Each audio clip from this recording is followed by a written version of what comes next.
Anidu lambida sum lakminabada Rosarna Oi akoi mada nine koganu Soniana adudi kay kogdoiba Rosarna naning boktabu nine kanana kaunake Sonia yang ngakna Rosarna nangsa lawda yaroidori Sonia amukasu yang ngakna Rosarna pamba nuksibagi nate maram ama laibeni Soniana kay maram Rosarna hekta haidokpa yabro Soniana lawbiyo haide Rosarna nang aingonda leningdraba fare kaino kietlabani Soniana Rosargi mananganda ginna duklauna sui Rosarna henmandro dudia Soniana nang nasu yamna sakaisa kaigino Rosarna fazabaine thiramagabu sumaina sakakadro Soniana nangbu kanana phasai haiba Rosarna fazaba haise sakta laite thamoi sengna bu nungsiradi loina phasai haikidaine Soniana hoi adubudi haiki Rosarna aibu nungsibiba nangi mitadi aise khwaide phazadro Soniana aya Rosarna noksina bana kanaroi ai nungsibra hairamo Soniana nang ngasise kaidorage Rosarna ai ngasise nupi yam thininge weather sinara khangde Soniana ai di peli he saita Rosarna pen kinuda koina bu phau haudri ado nang hana kaide khangnarake Soniana ibungo punsida nupa ama phau hanna yingziraktri ko Rosarna nangdi aina amaduga koinaringaida yam tin saamni bo Soniana kedobe chaktoiba kesu chakpide ko ai yumdi pani adubu aigi apambada chatloi Rosarna managa kaksile fare gaino lobige habani yadra tokso Soniana nupi khoidi ekhoina nungsiba nupada leibabudi aibu nungsibiba nupada leibana hena phai hainaribani khubak namdang khubase makhol haudabani Rosarna wah kya praman hai hey saktibi Soniana yare khamo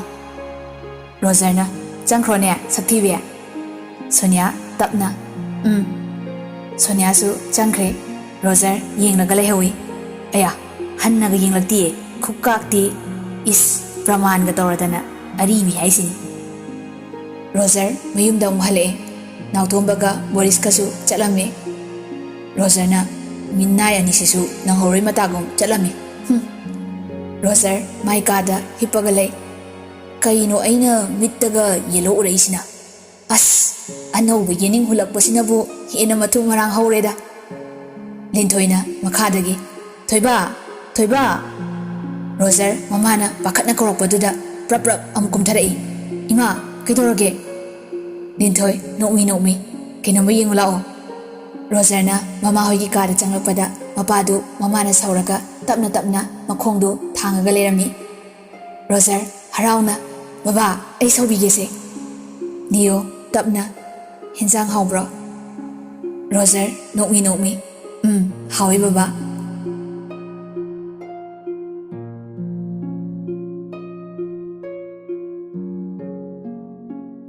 asumna nomagi Leo su anabu phagalai Rosar su college kaba haure Sonia su MU da MA tami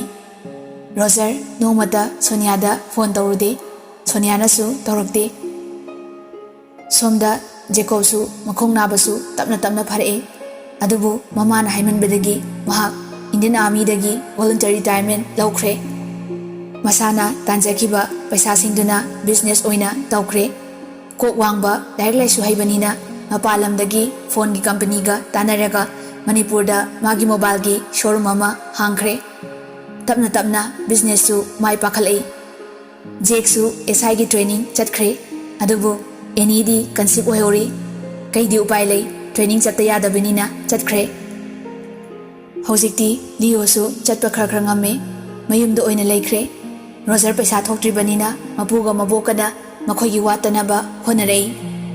kuirabagi tungda Rosar magi thainagi mamana pikhiba liktu puthorei Rosar nokmi aigi liksigi mapusibu kana hoidoi kande saktibidu uda kuire ngasidi MU da hafeta lumuge Roger harau harau college kado ngantana loisilaga MU rom de lai achat au ngaktang yenglaga lei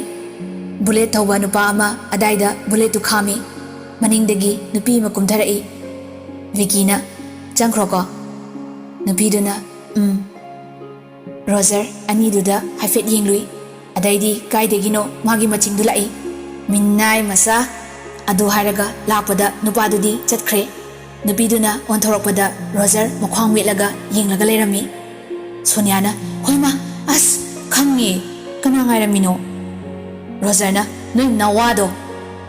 Sonia na hema kaino isawga langi duna Roger na aisa angange na noi usitaba natra Sonia na Roger kaino nang haidubo Roger na hausi nupa do kanano Sonia wahang duda duktaraga tumina leikre Roger na aduro nang ai nungsirida nupi haisini wa loire Roger sauraga mai gari thambadugi manakta chatkre makha ka imta taramdana bike tu kanna thauraga chatkre Sonia Roger na chatkibaduda kappaga yenghawi Roger college ka chattagai mayumda halai Dinthoina haima thoiba kaidorage Roger na kaishu tawde Roger mai kada changlai thongdu lok toksili mawaga koningbagi raga gala amale sala nang khangidana handakti Roger gi langdagi kananta na tholo khudum jangi khangni sala Linthoi thong thilai thoiba Roger na hawima Linthoina college atri se kaidorage Roger na ima ai nupi thirage Linthoina haima kaini ge sidia Roger na luhong leraga thabak tu tawrage natradi ai hatse yaroeba Linthoina ho handakna karamba heloi oknarage Roger na sidi heloi ga nate mona sengaw lapine ai ise kaadawida ai nupa thokta yadre masi nupi si ijat lawba soire ko as iyam gaida Linthoina hey kaino nana ngangi myam dubo imagi thoiba nang gyan taw ko naidu inthina tamko ko Linthoi chatkre Roger uniform go hongdakai phamungda murum soli Roger na nupi gi wadi kokthong am legeino ada madi amanasu low habaduda lobi khanbe wani maisa thoina ingonda nenarini usitrini maise mathanda murum solaga numitu college ka chatre college matam loiraduna nautombaga Boris ka Roger hoida lai Boris na bye Linthoina chango leibani mai kada Boris na mama kaigino college laktrise phone ga pairati Linthoina hanguno ini la ingaida imadi kaigino khangde hangurasu mana thokba ngangdana le anidu manungda changai ho thongse amta hangbiyo Roger phu hawalaga thongdo hangi nautombana o mobile legend sanabada college lakniga kawroba Boris na uniform ga su seli Roger kem khumde tumina dum game sanaraga lei nautombana chatkrai bro yam yelabo Roger na mama wa am koikre nautombaga Boris kana kaibo Roger na bullet thawi anidu amuka su yengnaraga kanabo Roger na Sonia gi boyfriend Boris na nupa ga koirabo haisa Roger na aisu MU da chalui nupa ga nokthadana ga lae nautombana koige koisenu kaino misu leisabini single sum lay yabro Roger na hekta yabro koiba aisi hawdongro Boris na nangna sunuk sibidraga mina nupa koikhraga napum titke sauriduna kaige Roger na aina manok side haikibro Boris na nangna nungsi haikibro Roger na adusu nautombana Maraido paktre nangna koibasu nataba nungsi haibrasu nataba mina nungsi hairapho nangna aphaw sa leiraga hojikta kaigi saurino Roger na sidaidi makhoi lekaida transfer taragi khangni bullet yam pamadi aisu bullet thoktaridana Boris na adaidi bullet toktarone ha nomoi bullet namaga paisalo Roger na napara lehelo nangi nautombana nangdo kalakpa khorang khoisaunaba horoklido ataigi nate kainomne Boris na once more laghua Roger horen deidi phone da suru naiba hauragi khangni Nautombana Gehedona you are my Sonia kaina sakselo Roger amta hesa oi ekhoidine nothing's gonna change my love for you Nautombaga Boriska hauna nokthorei Nihak wari watai sanaraga marup anidu chatkre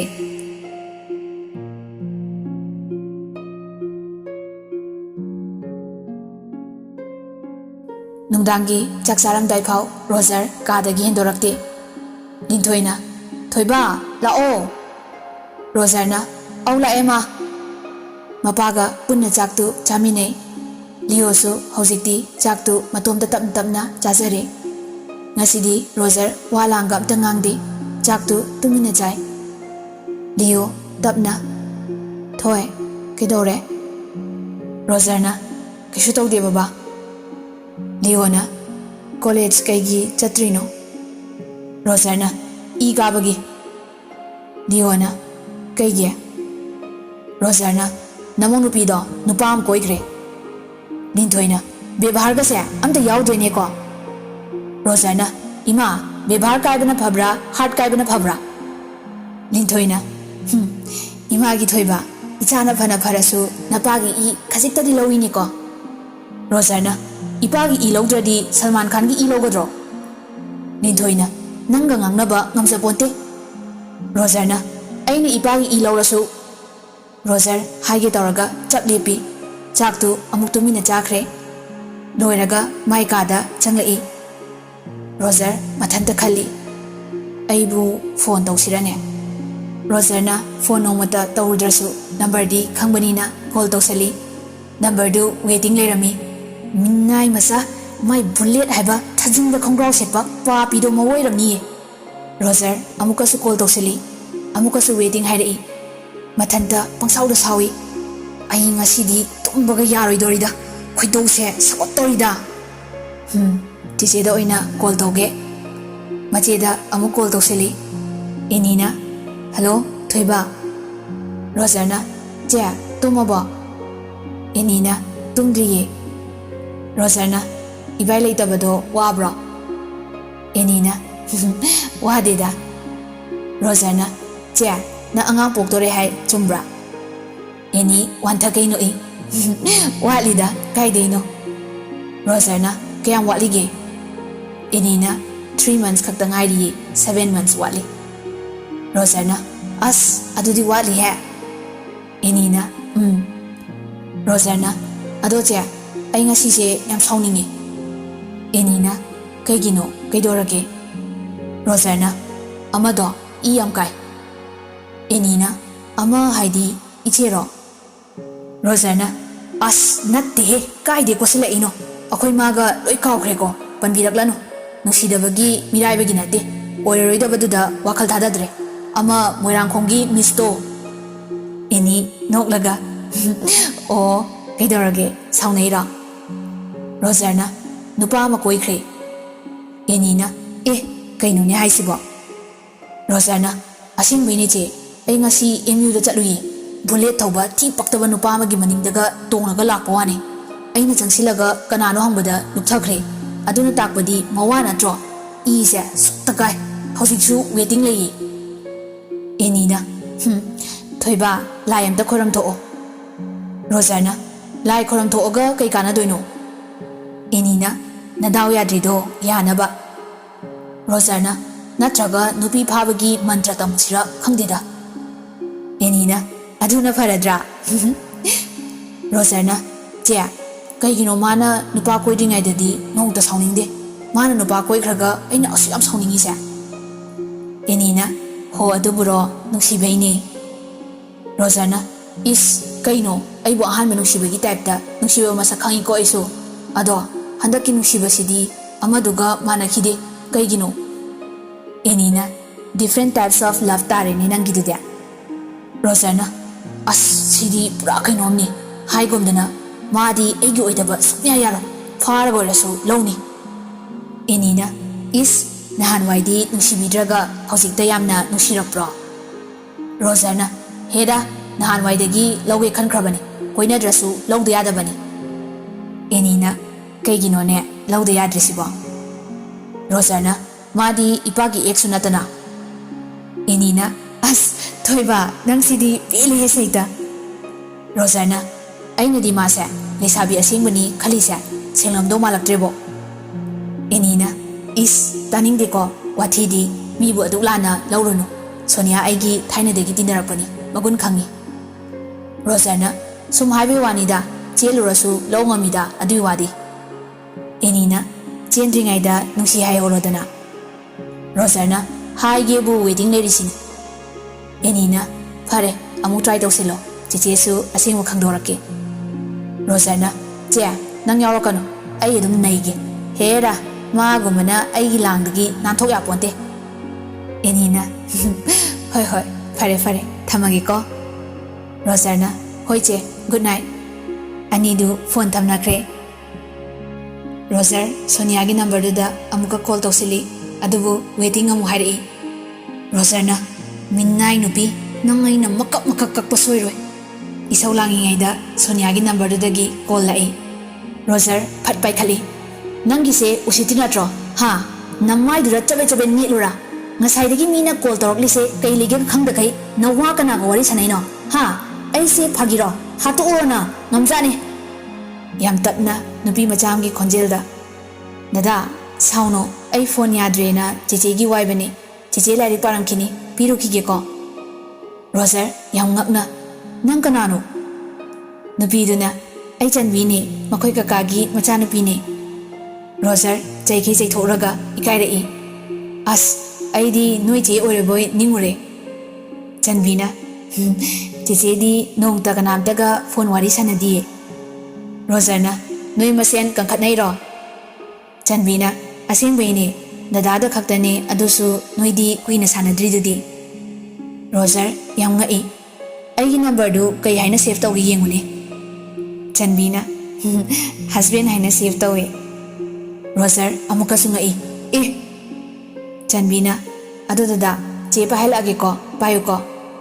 Chanbi mache gi manakta yawbaga che se dada gi phone lai Sonia su kanano yengde Hello, Dada. Roserna, Noi Napadu Dada Roisa, ID Nana Roser Dune. Sonia, complete Kangi, number do amu ying lubada. Hema, Roser. Roserna, Nang Nupaga, Koira Boha. Sonia, Nuhaidana.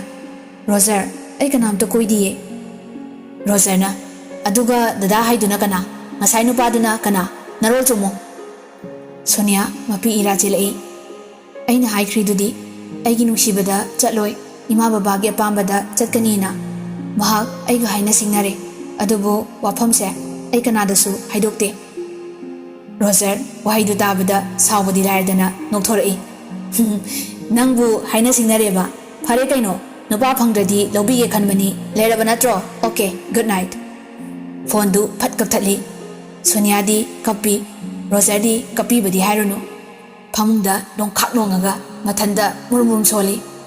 luhong numita bom langsingi khangidana borgi gari du oina langsingi Roser aina ngarokladi farak tin tarakani khangdri amma didabu ima ton orambagi upai leitabani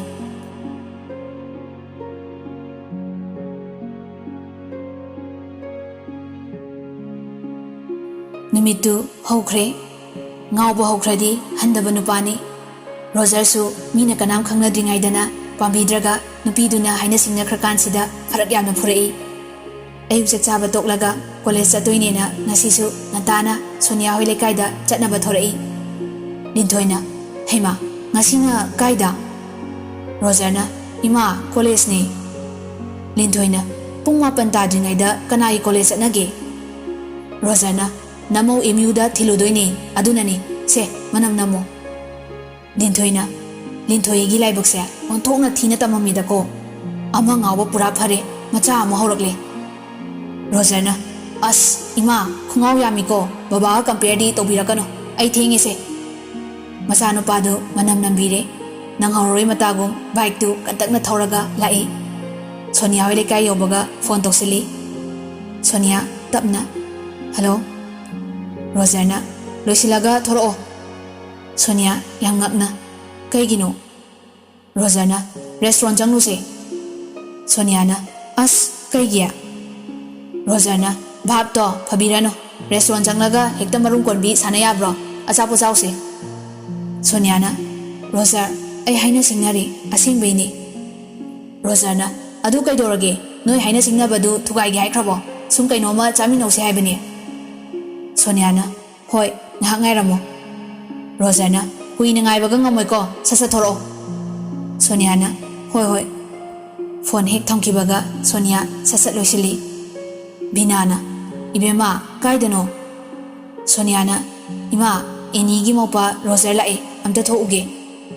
Binana adubu sida kok sanghalakpa yadro nang haina singnarabani nopagumba oirasu migi yengdadi phajadine. Soniana ima ai khangi ngasi phau ima hoini yadaba nacha kaibu tawkhrage tawgesu khande.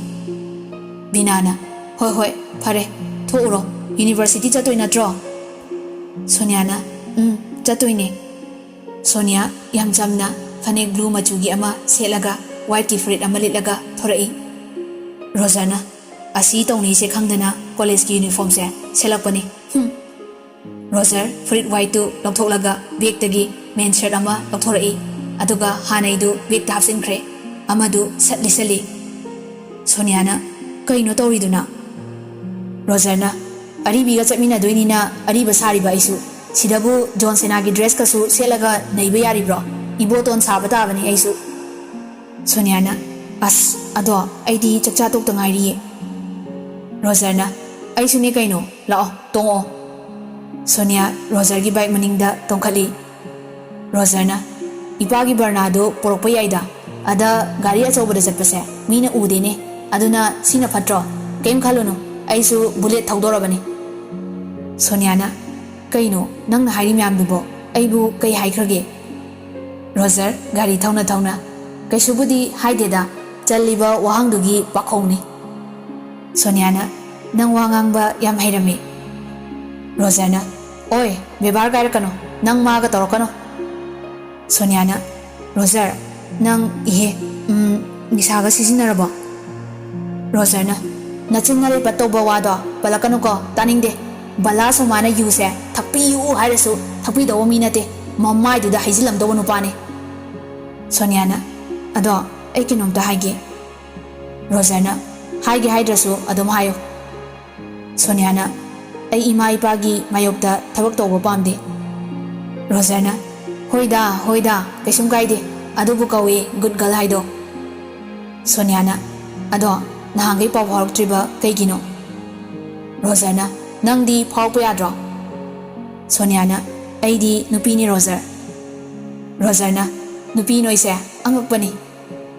Soniana kaigi ngakliba. Rosarna noidi nachapokpa haidudi pharamani si oiradi. Soniana as. Rosarna